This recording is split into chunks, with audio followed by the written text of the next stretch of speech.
اللہ تعالیٰ غیب کا علم رکھتے ہیں، یعنی اللہ کو پتہ ہے کہ اگلے 10 سال بعد آپ کہاں ہوں گے، کس مقام پر ہوں گے۔ آپ بس ظاہری اسباب کو دیکھ کر پلاننگ کرتے ہیں، اسی لیے آپ کی پلاننگ ناقص ہے۔ آپ کو کیسے پتہ کہ صحیح وقت کیا ہے، یہ کس چیز میں جلدی یا دیر ہو گئی ہے؟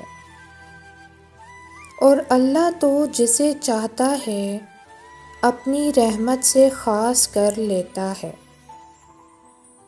قرآن کو اتنے اونچے طاقوں میں بھی نہ رکھیے کہ سالہ سال اس پر نظر ہی نہ پڑے اور مدتوں ہاتھ اس تک پہنچ ہی نہ سکے۔ یہ کوئی ایسی دوائی نہیں جسے بچوں سے تو کیا بڑوں کی پہنچ سے بھی دور رکھا جائے۔ یہ تو دوا ہے ہر درد کی، شفا ہے ہر مرض کی، اس تک رسائی تو ہر وقت رہنی چاہیے۔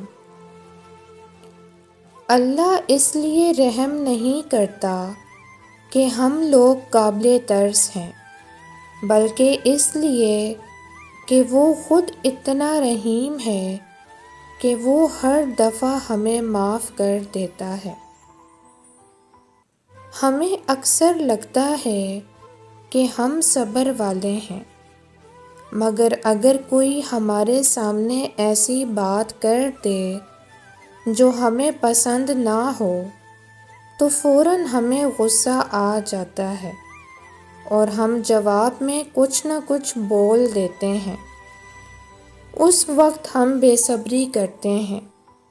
اگر ہم بے صبری نہ کریں تو پتہ ہے کون ہماری جگہ جواب دے گا؟ اللہ کے حکم سے فرشتے جواب دیں گے۔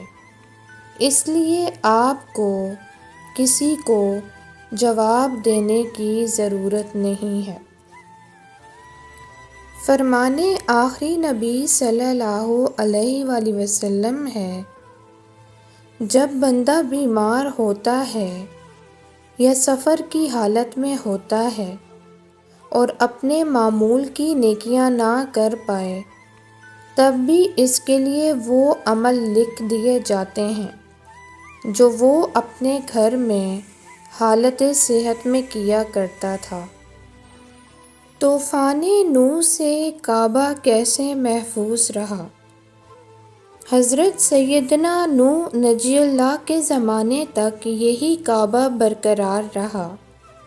طوفان نوح میں اس کعبے کو 7ویں آسمان کی طرف کعبے کی حدود کی سیدھ میں اوپر اٹھا لیا گیا۔ امید کا چراغ ہمیشہ روشن رکھنا۔ آنکھوں کے اس پار آس کی کھڑکی سے جھانکتے رہنا، روشنی ضرور نظر آئے گی کہ اللہ ہر در بند نہیں کرتا۔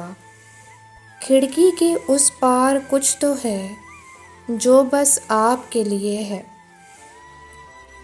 جس دروازے کو بسم اللہ کہہ کر بند کیا گیا ہو اس کو جنات نہیں کھول سکتے۔ یہ بات نبی کریم صلی اللہ علیہ وآلہ وسلم نے بتائی۔ آپ صلی اللہ علیہ وآلہ وسلم نے فرمایا، دروازے بند کرو اور بند کرتے وقت اللہ کا نام لو۔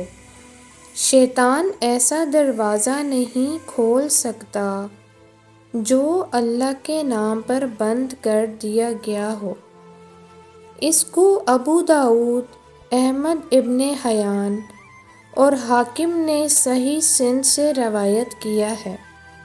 شیطان بند دروازہ نہیں کھول سکتا، اور اپنے مشکیزے اللہ کے نام لے کر بند کرو اور اپنے برتن اللہ کا نام لے کر ڈھانپو اور چراغوں کو بجھا دو۔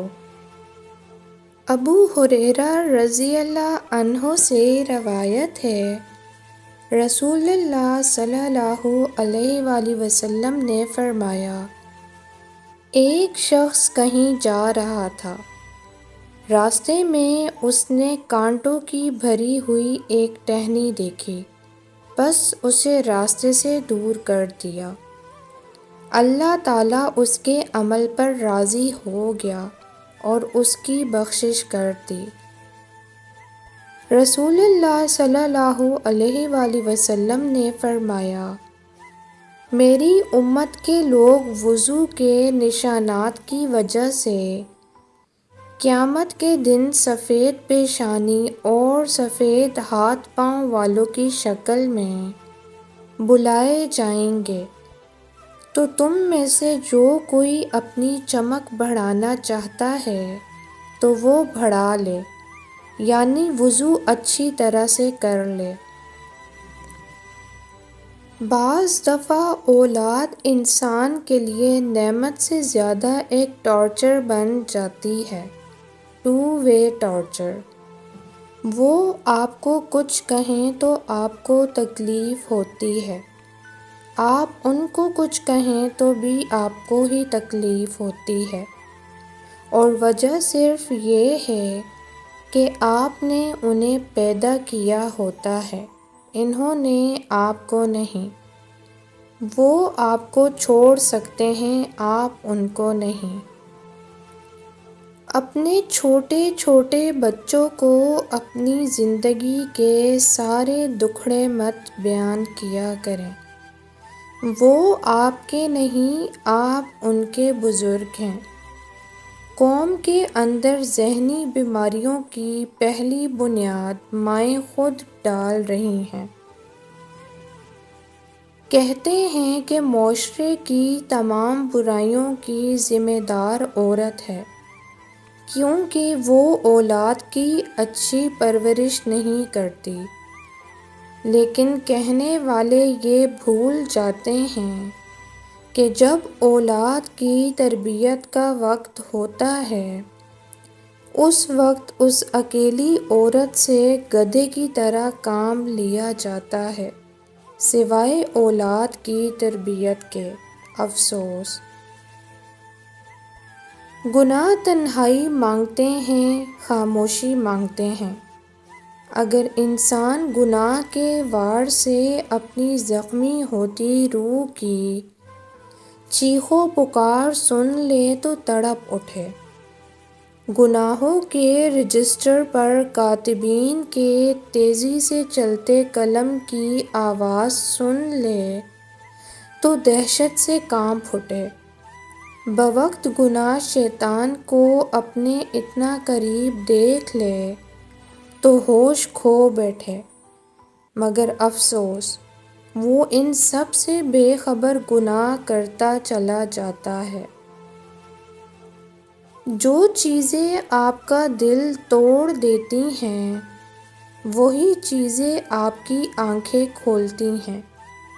اس کا مطلب یہ ہے کہ زندگی میں جو تکلیف دہ یا مایوس کن تجربات ہوتے ہیں، در حقیقت وہ آپ کو ایک نیا سبق سکھاتے ہیں اور آپ کی بصیرت میں اضافہ کرتے ہیں۔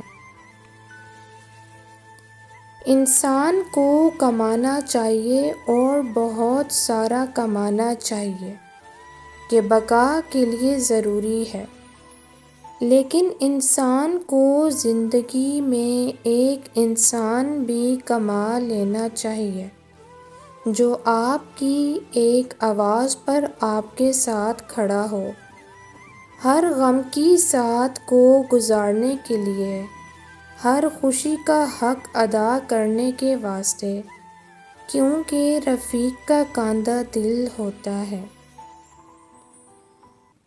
قرآن اس چیز کی بار بار تاکید کرے گا جو کرنے میں مشکل ہوگی، قرآن بار بار شرک سے منع کرے گا، کیونکہ پتہ نہیں چلے گا اور شرک ہو جائے گا۔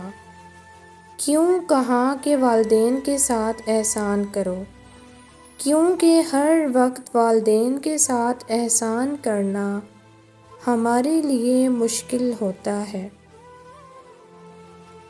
ہمارا رب اتنا مہربان ہے کہ ہماری عبادت اور تقوی کو ہمارے چہروں سے ظاہر کر دیتا ہے، مگر ہمارے گناہ ساری دنیا سے پوشیدہ رکھتا ہے۔ امام ابن الوزیر الیمانی رحمۃ اللہ فرماتے ہیں، جو اللہ کے لیے مخلص ہو وہ تنقید سے گھبراتا نہیں ہے، نہ اسے اپنی بات کے غلط ثابت ہونے پر کوفت ہوتی ہے، بلکہ وہ حق کے سامنے سر جھکا دیتا ہے اور نصیحت قبول کر لیتا ہے۔ بعض لوگوں سے میل جول اس قدر تکلیف دہ اور ضرر رساں ہوتا ہے جیسے تمہیں داڑھ کا شدید درد ہو۔ جب وہ جدا ہو جائے تو درد کو سکون آ جاتا ہے۔ خواتین اپنا مقام، رتبہ، عہدہ، پہچان سب بھول چکی ہیں۔ انہیں کوئی پرواہ نہیں ان کا مقصد کیا تھا، وہ کیا کر رہی ہیں، اور گھر میں بنیادی حیثیت رکھنے کی وجہ سے اس سب کے آفٹر ایفیکٹس کیا ہیں۔ بس یاد ہے تو صرف اتنا کہ اپنی زندگی کی ساری محرومیوں کا بدلہ لینے کو ایک جیتا جاگتا انسان ہاتھ آیا ہے، کیوں نہ اسے جیتے جی مار کر دیکھا جائے۔ اپنی زندگی کی ذمہ داری قبول کیجیے، جان لیجیے کہ آپ کے علاوہ اور کوئی نہیں جو آپ کو اس مقام تک لے جائے جو آپ چاہتے ہیں۔ اللہ آنکھوں کی سطح سدا گیلی نہیں رہنے دیتا، وہ جب ہنسانے پر آتا ہے تو ایسے ہنساتا ہے کہ اشک رشک میں پڑ جاتے ہیں۔ وہی بات بہادر بنیں، ہر اس چیز کو قبول کریں جس کو بدل نہیں سکتے، اور ہر اس چیز کے ساتھ رہنا سیکھ جائیں جو آپ کو اپنے فیصلوں کی بدولت ملی ہے۔ اچھی ہے یا بری، یہ بات کی باتیں ہیں، کیونکہ کچھ بھی ہو ہر مشکل کے ساتھ آسانی ہوتی ہی ہوتی ہے۔ اور ان نفسوں سے جو ہماری کامیابی پر اداس ہوتی ہیں، جیسے وہ ہماری راہ میں رکاوٹ بننا چاہتی ہوں۔ جینا سیکھنا پڑتا ہے، چاہے زندگی ناقابل برداشت ہی کیوں نہ ہو۔ اگر آپ کو ایسے لوگ میسر ہیں جن کے سامنے آپ کو اپنی سوچ کے مطابق بات کرتے ہوئے پریشانی نہیں ہوتی، کیونکہ وہ بات سن کر ایموشنل ہونے یا الزام تراشی کرنے کی بجائے ڈسکشن کرتے ہیں، یقین کریں آپ کے پاس میچور اور بہترین لوگ ہیں۔ جب ہم محبت کا ناپ تول کرنے لگتے ہیں یا اس کے درجے مقرر کرنے لگتے ہیں، تب محبت ہاتھوں سے نکلنے لگ جاتی ہے، اور ایک دن ہم محبت سے ہاتھ دھو بیٹھتے ہیں۔ اور جو شخص کوئی گناہ کمائے تو وہ اس کمائی سے خود اپنے آپ کو نقصان پہنچاتا ہے۔ مجھے ان لوگوں کی توجہ شرمندہ کر دیتی ہے جن کے لیے میں نے کبھی کوئی احسان نہیں کیا، اور ان لوگوں کی ناشکری مجھے تکلیف دیتی ہے جن کے لیے میں نے اپنی انگلیوں کو شمع کی طرح جلایا۔ ماں کے لمس سے ایک ایسی منفرد توانائی حاصل ہوتی ہے جو ساری بیزاری کو اپنے اندر جذب کر کے خوشیوں کو دگنا کر دیتی ہے اور پریشانیاں صفر ضرب صفر ہو جاتی ہیں، جبکہ آخر میں حاصل جمع کل ملا کے آتا ہے سکون، ڈھیروں سکون۔ ایک ٹکڑے میں سمائے ہیں سبھی رنج و الم، دل سے بہتر کوئی زنبیل نہیں ہو سکتی۔